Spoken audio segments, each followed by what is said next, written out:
Hello guys! Welcome to my channel, Shakira Norway Vlog. Diba? Ang taray! Ang saya-saya ko dahil endely or finally naumpisahan ko na rin gumawa ng YouTube kanal.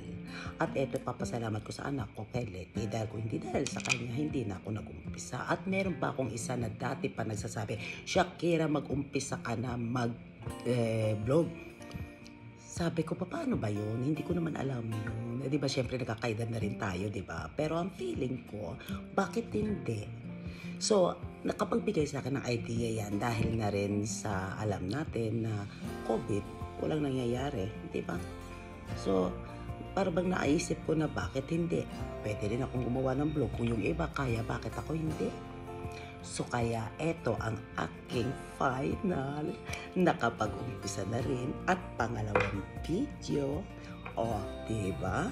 So papaliwanag ko lang sa inyo kung bakit naging Shakira Norway ang aking channel.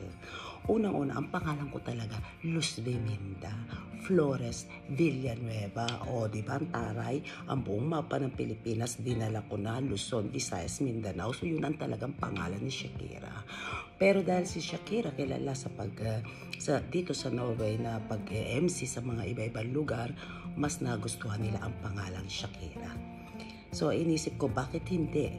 Kasi kahit sa Facebook ko, pagka nakita ninyo Shakira, kasi nga pag sinabi ko sa mga tao ang pangalan ko Luz Biminda, either tatawanan nila ako or sasabihin nila sa akin na Shakira, mas bagay sa iyo Shakira. So hindi ko naman pinagkakahiya ang aking name. Pero syempre, para bang acknowledgement ko na lang sa mga tao yun na gustong tumawag sa akin ng Shakira. Appreciate ko naman dahil feel ko naman yung pangalan. Ang ganda naman kahit naman hindi ako mukhang si Shakira na talagang original. Kaya nga namin tinawag na Shakira Norway Vlog. Dahil nga, para bang doon ako nakilala ng mga tao, doon ako kilala nila na pagka sinabi ko, please naman, pakisubscribes naman ang aking channel, diba? Kaya napakadali nilang hanapin yon. Pero gusto ko na magpasalamat dyan sa 10 nag-subscribe sa akin. Happy na ako, at least may nanood pala, no? So, ang dahilan ng paggawa ng ganitong YouTube para sa akin, kundi yung para makapag-share ako sa inyo. Makapag-share ba kung ano yung mga ginagawa ni Shakira? Katulad nga ng sabi ko, yung umpisa, dapat meron tayong mga tutorial. Marami kaya mga nangangarap kung paano ang mag-makeup na talagang makeup. Kasi pag hindi ninyo nakita si Shakira nang walang makeup, makita nyo agad. Si Shakira ba yan? Kahit nga ako, nagugulat ako pag ako nang tumitingin sa picture ko ng before and after. So, isang dahilan yun na kung bakit gusto ko rin mag-create ng YouTube para ma-share ko sa mga taong gusto namang matuto rin mag-makeup. Then, gusto ko rin maturuan ng mga tao sa pagluluto. Diba? Isa na rin niya sa YouTube. Ibig ko sabihin, kahit na marami ang gumagawa niya sa YouTube, iba-iba naman tayo sa pagluluto. Iba naman yung halimbawa luto ng mga ibang bansa sa mga luto natin mga Pilipino o dito sa Norway. At naisip ko na mas maigi magsalita ako ng Tagalog dahil alam ko na mas madali sa atin maintindihan ang lahat. Pero wala naman ako problema kung magsalita ako ng Norwegian or English. Kaya lang feel kasi ni Shakira Norway. So parang magiging ni Sherry lalo ang mga tao. Mas lalo sila mag-iisip Shakira tapos Norway tapos nagsasalita ng Tagalog. Tapos nasa Norway, di ba ganon? Isa na yon sa aking mga technique. Diba?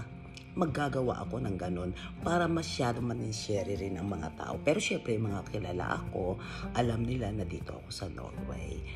But anyway, ang pinakamasaya dito kundi yung makapagbigay ka ng saya rin sa tao, makapag-share ka ng mga ideas, katulad ng halimbawa, lifestyle natin. Ano ba ginagawa natin sa araw-araw, lalo ngayong COVID, di ba?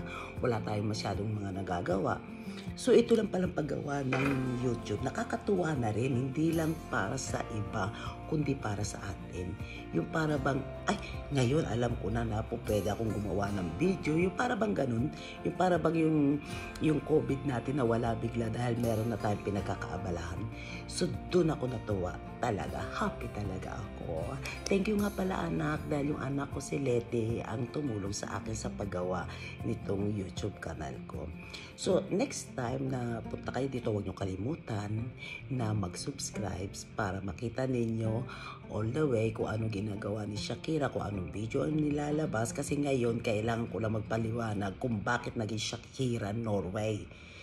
So, at kung bakit ako nag-create ng channel. So yun lang ang dahilan kung bakit ako nag-video ngayon, para nga makita naman ninyo ang dahilan na kung yung iba, kasi may nakita ko sa video sa YouTube na nagsasabi na kung gusto mo mag-umpisa ng YouTube channel, hindi yun ganun kadali. So ngayon, alam ko na hindi pala ganun kadali lang ang gumawa ng YouTube. Kailangan pag gumawa ka ng YouTube channel mo, kailangan yung talagang devoted ka dyan, na talagang yun gagawin mo dahil gusto mo makapaggawa ka ng naiiba sa iba, di ba? Yung nakikita natin yung mga magagaling, yung mga nagme-makeup, yung mga nagluluto, yung mga nagpapatawa, yung mga di ba? Para bang ngayon ko lang na-realize na eto, isa rin tulong to, lalo na ngayon dahil nga COVID, wala tayong masyadong nagagawa ngayon. Hindi tayo pwede sa mga malalaki mga party o kaya yung makapagsamla tayo, maka-get together ng mga friends, hindi pa rin natin kaya. So, hindi ko naisip na sa ganitong paraan, makikita rin tayo ng ating mga friends, di ba? So, at least makita lang nila kayo, masaya na sila. So, parang nakapagbigay na rin tayo ng saya sa tao ng ganon. Plus, magbibigay ka pa ng sharing sa kanila ng mga ideas. So, perfect. So, sabi ko, bakit hindi? So, ngayon, kaya parang proud ako sa sarili ko dahil may mga nakapag-push na sa akin dahil noon pa nila sinasabi, mag-umpisa ka Shakira, kahit mag-chika-chika ka lang doon, tama na yun. Ang importante, nakapag-umpisa ka. At age of 51, ngayon pa lang ako nag-umpisa. Pero okay lang, lahat naman tayo nag-uumpisa dyan sa baba. So, gawin natin, bakit hindi?